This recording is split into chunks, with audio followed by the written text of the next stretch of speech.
Hey everybody, Tim here with today's graphic novel review for Transformers. This week we are doing IDW Collection Volume 3. I can't believe we're already 3 weeks into it. That just seems kind of crazy to me. So, overall, I really like this one a lot more than the first two. Like I said, the first two were a little bit slow for me, and almost I have the exact opposite problem with this one. Like, this one seems so fast, but there's so much, there's a lot of really interesting character development, and then there's also a lot of filler material, so it seemed a little odd to me.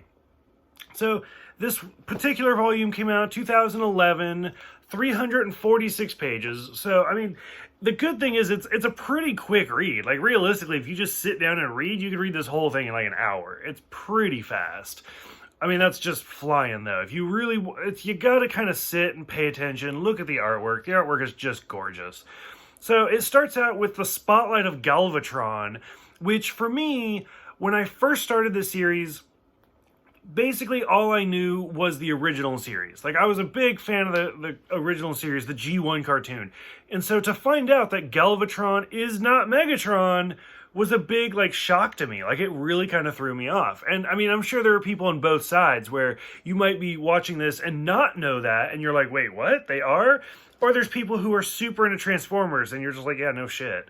So it was kind of a shock for me the very first time I read it. We don't really learn a whole lot about him. We just know, we see him doing some stuff in the Bozzoli Expanse. He talks about being a Harbinger and the Herald quite a bit, which just kind of gave me, Silver Surfer vibes, to be honest with you. Sideswipe just wants to go find Sunstreaker, which makes sense. So it's great to see them.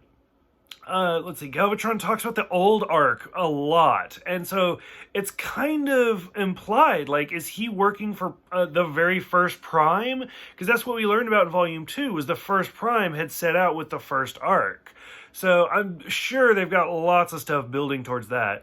And then the big twist is he steals Thunderwing in the end. So for a spotlight, it's not too bad. It's pretty interesting to learn about all of this Galvatron stuff.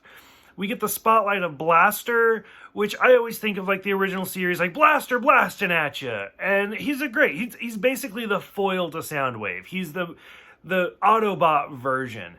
And sure enough, he basically has a talk show called The Voice, and he just keeps putting out stuff hey, you guys are doing great. Let's just keep doing this. Keep on keeping on. You guys got it. And it works. People love him. He ends up getting basically hit from behind, or it's actually the front, so he knows who it is, but he can't remember. And he's really injured. Perceptor patches him back together. This is, I think, the second time we've seen Perceptor. I love Perceptor. Again, going back to the original cartoons, he was one of my favorites. And then, without giving out too much away, as we keep going through these volumes, Perceptor just keeps getting better. So, super excited for that. Now, probably my biggest problem with this comic is there's a page where Perceptor's here are the 4 people it could probably be. And, I don't even remember who they are, but there's 1 of them, 2 of them, and then the only one that has their back towards the camera is Beachcomber. And I was like, oh shit, it's gonna be Beachcomber. It's the only one that's not a facial picture. Sure enough, it's just bad foreshadow. I mean, I'm sorry, I don't know if it was written that way, if that was the artist's interpretation, but when you have 4 suspects and only 1 of them is facing away from you, it's too obvious. So that didn't really work for me. But to find out that Soundwave reprogrammed Beachcomber, this is now the second Autobot that we know of that has had this happen to him. So I'm loving that. I think it's great.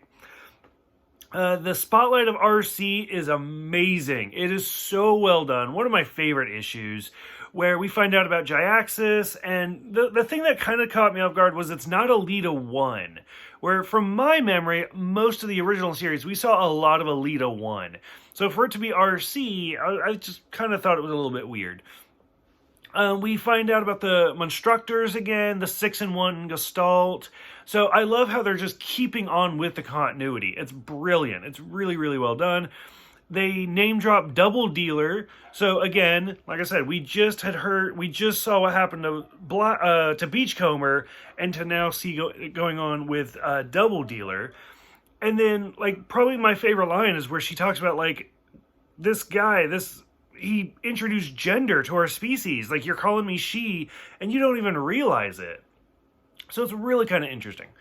The 4-part, like, just space holder is the new Avengers, Transformers, Man and Machine. It's only 4 issues, and they do a lot. Like, IDW in general does a lot of crossovers. I mean, you could find anything. And I know later on, Transformers and Star Trek do a crossover, so I don't even know if that's going to go into one of these books. But still, like, to just read it, I was like, ugh, it's rough, but it's not bad, though. Like, it is kind of, like, tongue-in-cheek. I mean, it's just the Avengers but like Luke Cage, Spider-Man, Wolverine, Captain America, kind of just doing their thing. And it turns out like Doctor Doom, it gets involved with Megatron, and they've all been kind of mind drugged because of the stuff that makes them more aggressive. But realistically, they're just trying to use, they try to grab Spider-Man to create a new type of Energon. So it just keeps going. It gets a little weird. So these collections are supposed to be kind of in like the perfect reading order. And it doesn't seem that way to me, because in this one, Ramjet is still alive. And it's like, you know, he died in the last volume in his own little spotlight. But, so, I don't know. It just seemed kind of odd to me. Of course, Iron Man comes to save the day with his giant Iron Man outfit, and then the big tease at the end is the Quintjet, a Cybertonian. And I was like, okay, we never get a sequel, we never find out. Some of the best artwork, though, is really just kind of the covers, where we see, like, Megatron and Spider-Man. Like, just stuff like that. Little one-shot, full-page covers are just great. From here, Devastation was a little bit rough for me. 6 issues, the 3rd part of the trilogy, where Nightbeat is back doing his hunting thing. Again, he's kind of mind-washed, so let's see how that goes.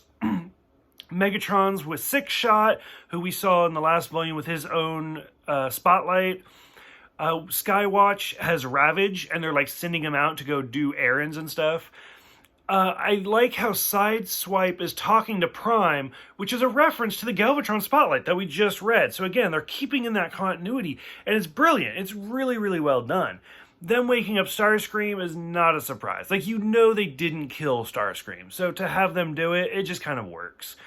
When Six-Shot attacks the Ark going to the Gulf of Mexico, it's brilliant. Like, again, the art is so well done. We see Double Dealer calling Hot Rod to get him to come to Earth. Again, perfect continuity. Like, if you're just reading it, it probably won't bother you or do anything, but like, it's a reference to the Hot Rod Spotlight, so they're doing great. And here's where it starts to get weird, like the 2nd issue in, where we see all of the Sunstreaker clones. They self-destruct the Arc-19. Hunter has had surgery and is now a machination, I think is how you say it. And then they're doing Headmasters is what they're doing. So I have very limited knowledge of Headmasters. Like, I have the Headmasters cartoon series. Like, for those of you who don't know, there's like the G1 animated series from the 80s. And then they did the movie. They did 2 seasons, and then they did the movie, and then they did seasons 3 and 4. Well, in Japan, they went for 3 more seasons, and those seasons have never been done in English, but they were released here in America, very limited. So, I mean, I've sat down and watched those even, but those are like the Headmaster trilogy. So I know a little bit about Headmasters, but this is on its own level. So it's still kind of really interesting to see how they're doing it. And then it gets really sad, where we finally see Sunstreaker still alive, but wants to die. And he's just ahead, and his head's like falling apart. Like, you just want to cry as soon as you see it. Six-Shot chasing Ratchet, it's just hilarious. It's so funny. Galvatron and Nemesis Prime are in the Dead Universe. Called it, Nemesis Prime, knew it. Oh, God. The whole Jimmy and Verdi getting killed in the orbital jump, I could have done without. Like, it just felt like the whole 4th issue just kind of felt like a placeholder. Like, it was just shoved in there.